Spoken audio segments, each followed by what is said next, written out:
has generated, we owe it to our citizens to tell them the facts that we have uncovered. So I will give you the facts that we know today. On July 13th, at approximately 8:20 p.m., Carlee left work from a business at the Summit.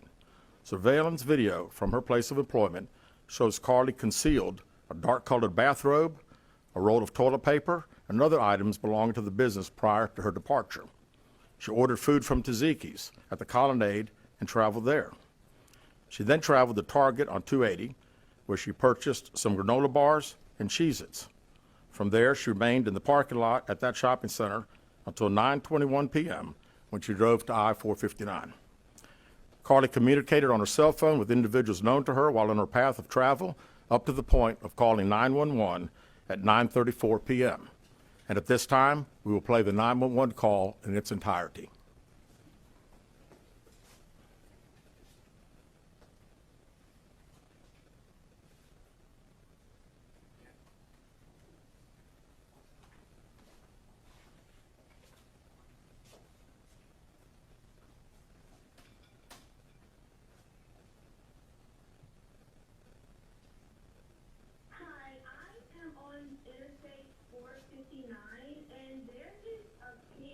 Walking by themselves. Hold on.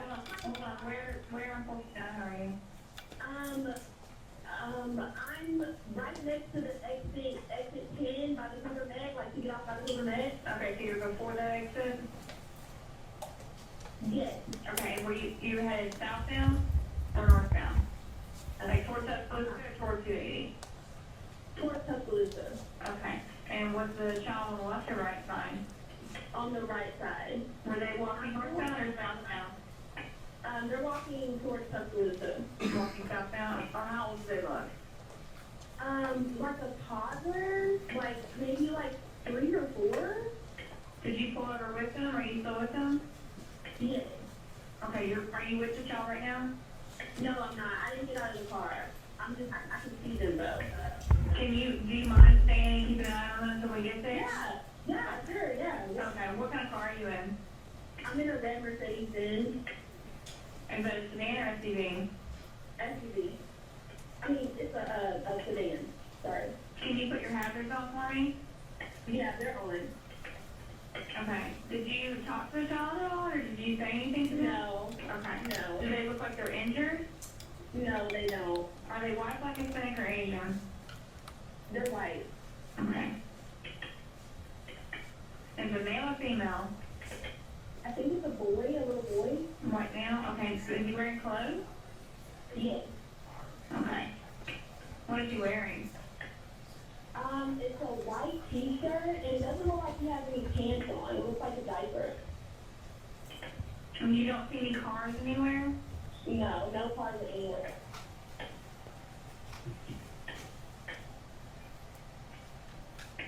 Okay. All right. What's your name? My name is Carlee Russell. And you don't see any injuries on the child from where you're at, correct? No, but I can't really see them that good. Okay, try to keep an eye on them for the best that you can, because I don't want you to lose track of them. Okay. All right, and do they have shoes on? No. Shoes? Not that I can see. I can't really see that one. Okay. All right, I've got them on the way, okay? Just try to keep an eye on them, but officers are on the way, okay? Okay, thanks. Thank you. Okay, bye. Carlee detectives responded to the scene. Throughout the day Friday, officers from surrounding local and federal agencies assisted Hoover Police in the search for Carlee Russell. Officers returned to the scene on 459 to conduct a thorough line search for evidence. K-9 teams from the Jefferson County Sheriff's Department responded to check for any sign of Carlee, the child that she claimed to see, and anything else that could be considered evidence in this case. Those searches all turned up empty. Private citizens, including search parties organized by her family, friends, began looking everywhere that they could to find any trace. These searches took place throughout the day Friday and again on Saturday, yielding nothing.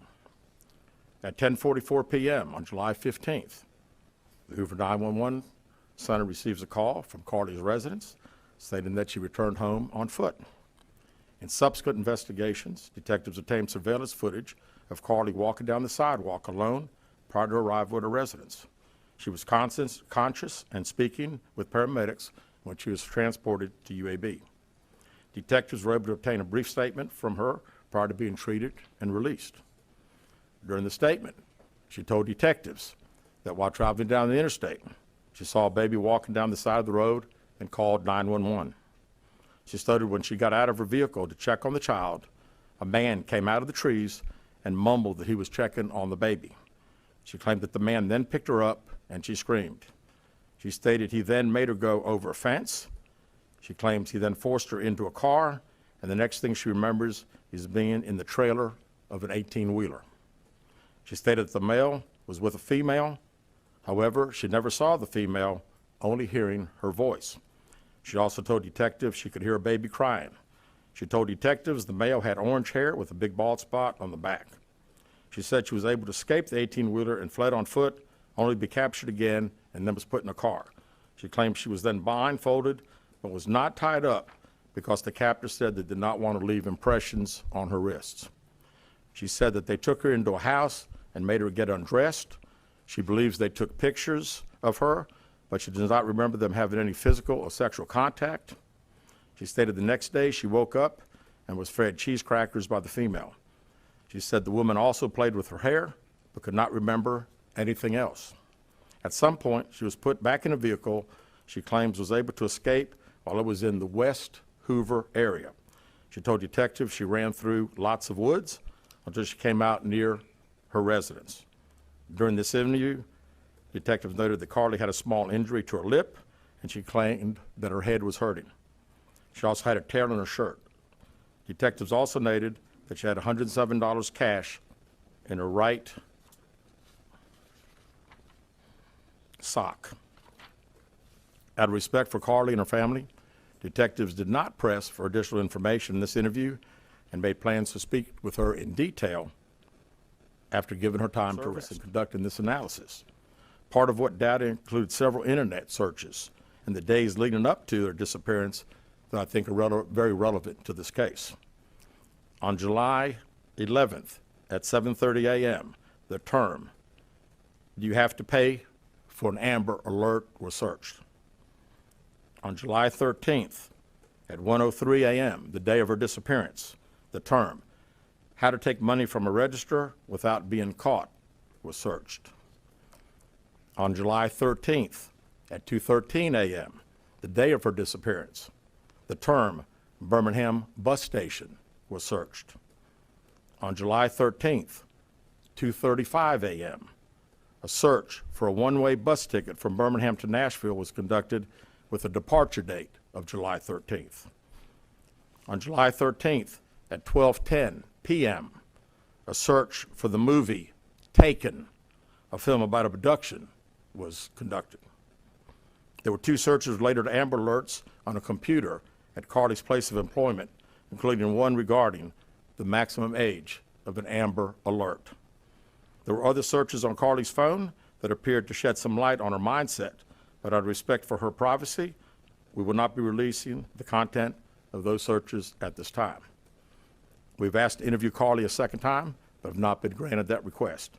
As you can see, there are many questions left to be answered, but only Carlee can provide those answers. What we can say is that we've been unable to verify most of Carlee's initial statement made to investigators, and we have no reason to believe that there is a threat to the public safety related to this particular case. Thank you very much.